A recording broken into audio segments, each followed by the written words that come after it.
Então, vamos continuar. Agora eu vou falar da flexão de gênero e de grau, os dois no mesmo vídeo, porque eles são bem curtinhos, tá? Diferente dos substantivos, eles são bem curtinhos.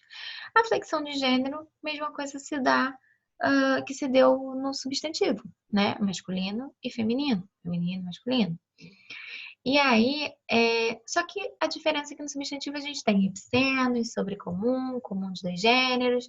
Aqui não. Aqui a gente vai ter é, Aqui a gente vai ter uniforme e biforme, tá? O uniforme, uma única forma para os dois, ok? Para os dois gêneros, tanto masculino quanto feminino. Só vamos lembrar que quando eu falo de gênero, isso eu falei no vídeo anterior, quando eu falei sobre isso no substantivo, e eu tô falando nesse aqui. Quando a gente fala de gênero, a gente não está falando de sexo biológico. Toda e qualquer palavra da língua portuguesa tem gênero, tá? E não necessariamente tem sexo biológico. Quando eu falo celular, né? Eu tô falando gênero de uma palavra de gênero masculino, o celular. Mas essa palavra, esse objeto tem sexo biológico? Não, ele não tem sexo biológico. Então, quando a gente fala de gênero, a gente está falando que toda palavra tem gênero na língua portuguesa, tá? E aí, ele vai concordar o gênero. Esse adjetivo vai concordar com o gênero que foi exposto no substantivo ou na palavra substantivada.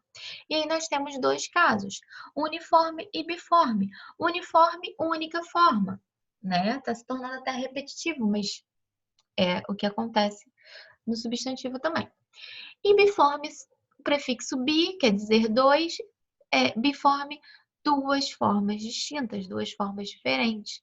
Uma para o masculino, outra para o feminino. E aí, essa forma diferente, a gente tem na maioria delas o acréscimo, a mudança do O para o A, tá?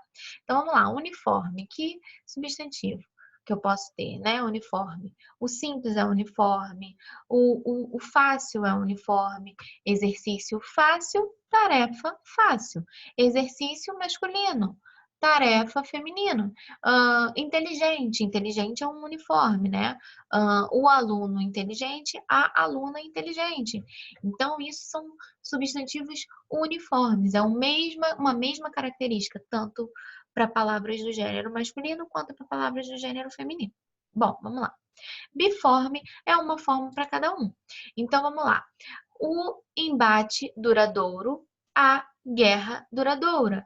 Então, o lápis colorido, a caneta colorida, ok? São palavras diferentes, tá? Gênero é basicamente isso. Vamos lá. Flexão de grau.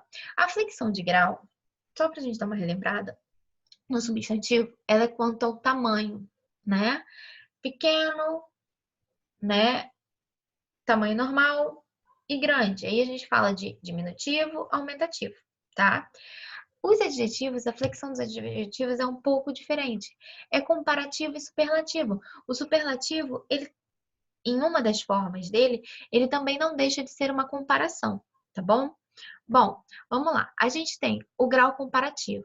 O grau comparativo vai se dar de três formas. Percebam aqui, ó, de superioridade, de igualdade e de inferioridade. Ele vai dar nessas três formas, ok? E aí, como que isso é marcado? Nesse meio aqui onde tem reticências, a gente adiciona o adjetivo. Então, é mais do que ou mais que, o do é opcional, o como é opcional, tão quanto e menos que. Menos o que? Preste atenção, o grau comparativo, eu vou pegar um ser com outro ser e vou pegar uma característica comum a eles e vou comparar, beleza? Então, de superioridade, essa caneta, esse celular, né? Para eu botar aqui um objeto que não está na minha mão. Esse celular é mais funcional do que o outro que eu tinha. É um ser com outro ser, ok? Então vamos lá. Este quadro é mais bonito do que aquele. Prestem atenção que o que está em laranja aqui é o adjetivo. A gente vai pegar uma característica comum tá? É a característica que eu quero comparar, não quer dizer que seja igual, mas é uma característica que eu quero potencializar e comparar, e vou botar dois objetos, ok? Este quadro é tão bonito quanto aquele, e este quadro é menos bonito do que aquele. Vamos lá. Se eu falo assim, este quadro é mais bonito do que aquele, é superioridade. Se eu falo, este quadro é mais feio do que aquele, é superioridade.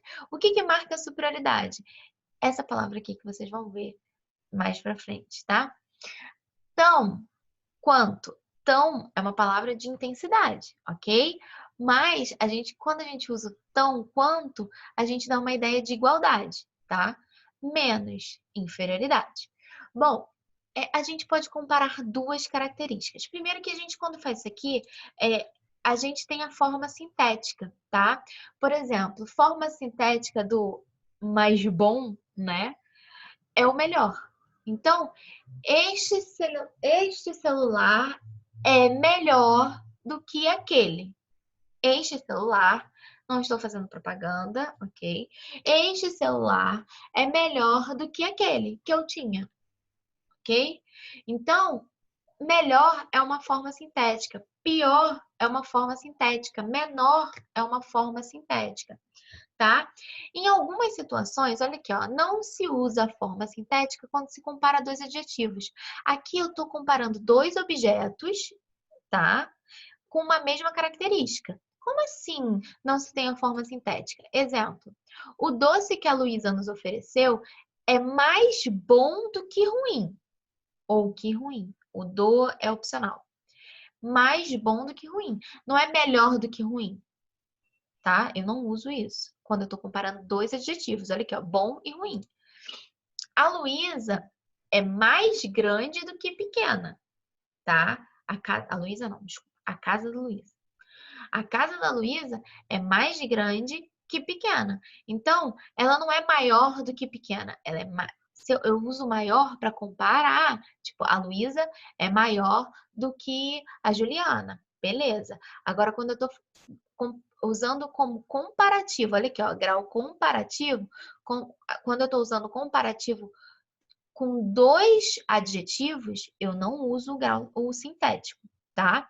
Aqui eu uso sintético, é obrigado. Não existe este quadro é mais bom do que aquele. Não, este quadro é melhor do que aquele. Isso aí, sim, tá? A regra é usar o sintético. Aqui, não, beleza? Bom, grau superlativo. O grau superlativo se dá de duas maneiras. Se dá na forma relativa e na forma absoluta. Grau superlativo relativo, grau superlativo absoluto. O grau superlativo relativo, ele vai ter a mesma classificação que aqui, que o comparativo. Superioridade, igualdade e inferioridade, tá? E aí, qual é a diferença? Ué, mas você tem a mesma classificação? Qual é a diferença do superlativo relativo pro comparativo? A diferença é que lá eu comparava um com um. Aqui eu comparo um com um grupo. É um grupo, tá? É um conjunto. Então, preste atenção aqui no exemplo que eu vou botar. Este vaso é o mais frágil de todos, um conjunto. Este é o vaso mais frágil de todos. Eu posso botar o artigo perto da intensidade, tá? Este é o mais frágil de todos. Este é o vaso menos frágil de todos. E esse é o vaso menos frágil. Esse é o vaso menos frágil de todos. E este vaso é o menos frágil de todos. Prestem atenção. Superioridade é inferioridade, ok? Mas qual a diferença? Eu estou comparando um com um grupo. Todos, ok? Um com um grupo, beleza? Então, essa é a diferença do superlativo relativo para o comparativo, tá? E o absoluto? O absoluto é uma característica dele, do próprio ser, que é potencializada. Essa característica, ela pode ser uma característica negativa, ok? Que ela é potencializada. mas ela é potencializada de que maneira? Na forma analítica e na forma sintética. A forma analítica, lembra lá quando a gente falou do grau do substantivo que a gente fez analítico e sintético? A mesma coisa acontece aqui. O analítico é o advérbio de intensidade, né, que são todos esses aqui, e mais um adjetivo. E o sintético se dá com o adjetivo mais um prefixo, tá? Então vamos lá. Íssimo, imo e érrimo. Ou rimo, depende da palavra. Então, esse aqui eu pego o advérbio normal e adiciono o adjetivo. Este vaso é muito frágil, ok? Este vaso é muito frágil. Eu estou dando uma intensidade na característica dele. Como é que eu faço o absoluto sintético? Esse vaso é fragílimo. E a gente tem alguns graus superlativos, algumas maneiras de fazer o superlativo absoluto sintético. Tem mais, tá? Por exemplo, amigo, amicíssimo, pobre, paupérrimo, cruel, crudelíssimo. Por que isso? Porque muitos desses daqui, eles recuperam a palavra de como ela era no latim, ok? E aí tem vários, tá? Vamos lá. Amargo, amaríssimo. Enfim. O que aconteceu? A gente pegou a palavra normal e fez a mudança com a adição do prefixo, ou, desculpa, com a adição do sufixo, tá? A mesma coisa a gente faz na flexão de grau, mas com objetivos diferentes, tá? Então, só para lembrar que esse superlativo absoluto é uma potencialização de uma característica do próprio ser. E adjetivo é isso, flexão do adjetivo é isso, ok? Até a próxima. E vou interromper aqui.